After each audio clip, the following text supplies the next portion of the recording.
반갑습니다. 웨스트민스터 서유리 문답 52주 마스터 13번째 시간입니다. 오늘의 질문은요. 사람의 첫 죄의 결과, 원죄, 지난주에 우리 원죄를 다뤘는데요. 그 죄의 결과는 무엇인지 한번 살펴보겠습니다. 다 함께 답을 읽어볼까요?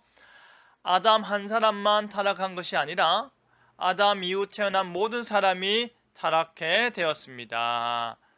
아담이 선악을 알게 한 나무 열매를 먹었는데 그것으로 인해서 하나님과 인간 사이에 있었던 그 행위 언약, 그죠? 그 영생의 조건이 주어져 있는 그 생명의 언약이 깨어졌습니다. 그죠? 그리고 나서 하나님께서 창세기 3장에 아담에게, 하와에게, 뱀에게 질문과 저주를 내리시면서 그 인간의 타락상의 모습들이 고스란히 나타났는데요. 그러면 그 아담과 하와 그 두 사람만 타락한 것이냐? 그렇지 않다 이 말입니다. 한 사람만 타락한 것이 아니라 아담 이후에 태어나는 모든 사람들이 타락해 되었다. 그러면 왜 아담 이후에 태어난 모든 사람이 타락해 되었을까가 궁금할 겁니다. 그죠? 한번 보겠습니다. 전 인류가 어떻게 타락했나? 그죠? 당연히 궁금합니다. 나는 아담이 선악을 알게 한 나무의 열매를 먹을 때, 에덴 동산에서 뱀에게 꼬드김을 받을 때 나는 그 자리에 없었는데 왜 그 죄가 나하고 상관이 있느냐라는 이런 질문 우리가 던질 수 있습니다. 그죠? 나는 아담을 본 적도 없는데 같이 살지도 않았는데 왜? 라는 질문이 던져질 수 있습니다. 그 대답의 첫 번째가 대표성의 원리 때문이다. 대표성의 원리가 뭐라 했습니까? 아담 한 사람이 모든 사람들을, 모든 인류를 대표한다라는 것이죠. 그렇기 때문에 그가 죄를 지었다라는 말은 그가 대표하는 모든 사람들도 죄를 지었다라는 것이죠. 그가 에덴 동산에서 쫓겨났다라는 것은 그가 대표하는 모든 무리들 역시도 죄의 결과로서 에덴 동산에서 쫓겨났다.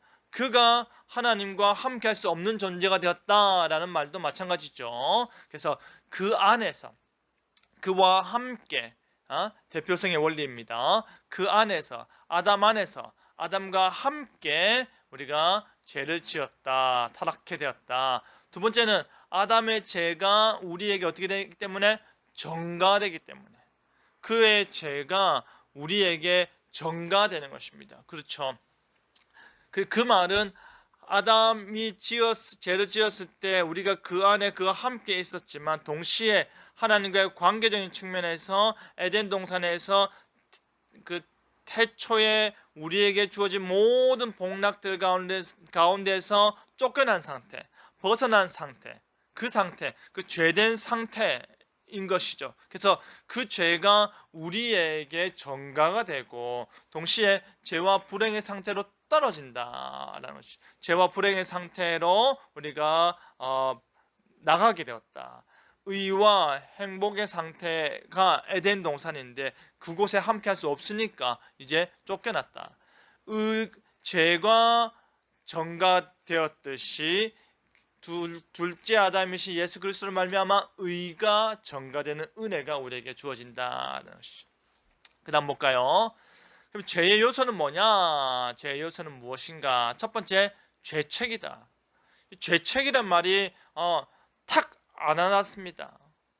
간단히 말하면 죄에 대한 책임, 우리가 죄책감이 든다. 그 내가 지은 죄에 대한 두려운 마음, 그리고 그것이 단순한 책임이 아니 뭡니까? 결국에 형벌이죠. 죄에 대한 값, 죄를 지은 것에 대한 내가 벌을 받아야 된다. 누구나가 가지고 있는 마음, 누구나가 알고 있는 개념입니다. 잘못했어, 미안해 하는 것도 자신이 죄를 지은 것에 대한 뉘우침과 동시에 뭡니까? 그 죄를 지은 것에 대한 형벌이 자신에게 주어질까봐 그 두려움 가운데서 우리가 그 마음을 감정적으로 느끼는 거 아닙니까? 죄에 대한 책임, 그죠? 그리고 형벌이다. 그리고 죄의 요소는 뭐다? 원의가 상실했다. 원이 상실된 게 아니고 원의 원래 가지고 있던 원래 우리가 소유하고 있던 하나님과 동등한 그것을 상실하게 되었다라는 것이죠. 죄의 요소라는 것이 이것을 포함합니다. 그 다음 뭡니까? 본성이 부패했다. 죄라는 것이 우리 안에 들어왔다라는 말은, 우리의 본성 안에 죄가 들어왔다라는 말은 죄가 없어야 되는데 죄가 들어왔으니까, 그죠? 온전한 상태에서 하나님이 원치 않는, 하나님이 창조 당시에 심히 좋았더라 했던 상태하고 전혀 상관없는 그 죄가 우리 안에 들어옴으로 말미암아 우리 상태를, 본성을 부패케 했다. 그러니까 우리는 계속해서 뭐 하는 겁니까? 또 다른 죄를 짓고 또 다른 죄를 짓고 또 다른 죄를 지을 수밖에 없다. 왜? 본성이 부패하였기 때문이다 라는 것이죠. 우리 말씀 한번 볼까요? 성경 이야기, 바이블 스토리. 아담과 하와는 가인과 아벨 두 아들을 낳았습니다. 그죠? 아담과 하와가 에덴 동산에서 쫓겨난 이후에 아담은 땀을 흘려야 소득을 얻을 수 있고, 하와는 잉태하고 해산의 수고를 해야 자녀를 낳을 것이다. 그 말은 타락 전에는 그러한 것들이 없었다라고 우리가 이해할 수 있습니다. 그래서 혹자는 너무나도 해산의 고통이 컸던 엄마들은 이 하와를 이제 탓하기도 하는데요. 예, 아담과 하와가 타락한 이후에 가인과 아벨을 낳았습니다. 그런데 어느 날 가인과 아벨이 하나님께 제사를 드렸습니다. 우리가 이 제사를 드렸다라는 말은 어떤 의미로 이해할 수 있겠습니까? 그럼에도 불구하고 아담과 하와가 하나님께 제사를 드리는 그런 신앙 교육을 했다라고 우리가 볼 수 있다 했습니다. 그리고 나서 제사 드렸는데 어떻게 드렸냐? 가인은 믿음 없이 드렸고 아벨은 믿음으로 드렸다. 가인은 자신의 농작물 가운데 하나를, 그리고 아벨은 자신의 양떼 가운데 하나를 바쳤는데, 그것이 제물이 무엇이냐가 중요한 것이 아니라 그들의 믿음이 중요했다. 하나님께서 아벨의 제사만 받으셨죠. 당연하죠. 믿음으로 드리니까.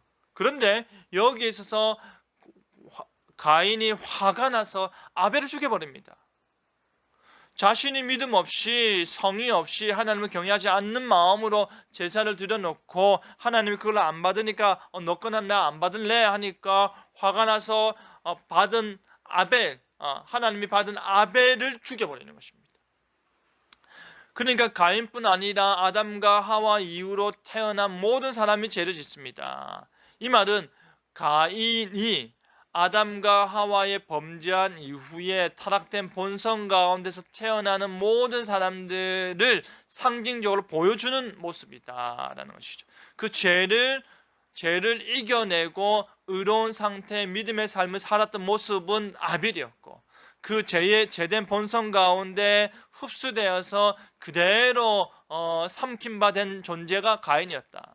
그런데 가인뿐 아니라 아담과 하와 이후에 태어난 모든 사람이 이 가인과 같은 존재에서 벗어나지 않는다. 그리 다르지 않다. 왜냐하면 첫 범죄 이후에 모든 사람이 아담의 타락한 마음을 물려받기 때문이다. 아까 우리가 봤듯이 죄가 전가되고 부패한 본성 가운데 원의가 상실되고 죄책을 느끼는 가운데 우리는 살아갈 수밖에 없다라는 것입니다. 우리 나의 고백 한번 볼까요? 아담의 죄로 모든 사람이 타락하게 되었습니다. 그래서 우리가 여기서 그랬구나가 아니라 나는 타락된 본성 가운데 있는 존재이다. 나는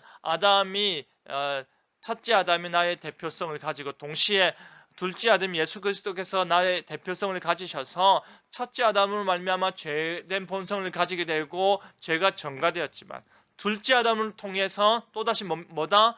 의가 전가되고 우리가 회복되고 영화로운 본성을 소유하게 된다. 둘 다 내가 한 일은 아니지만 나를 대표하는 분으로 말미암아 나의 상황이 이렇게 바뀌게 된다. 그러면 나에게 필요한 게 뭐다? 나에게 필요한 것은 오직 아벨이 믿음으로 하나님께 예배를 드렸던 것처럼 우리가 이 땅에 사는 동안에 끊임없이 믿음으로 살아가고 동시에 둘째 아담이 성취한 그 의가 나의 의로 전가될 수 있도록 믿음으로 우리의 구원자를 바라고 고백하는 삶을 살아야 된다. 맞습니다. 나는 아담의 죄로 타락하였습니다. 그러나 둘째 아담이 예수 그리스도로 말미암아 의롭게 되었습니다 라고 고백할 수 있는 우리가 되길 바랍니다. 오늘 여기서 웨스트민스터 서유림도 52주 마스터 13번째 시간 마치도록 하겠습니다. 한 주 동안 평안하시고 다음 시간에 뵙도록 하겠습니다. 감사합니다.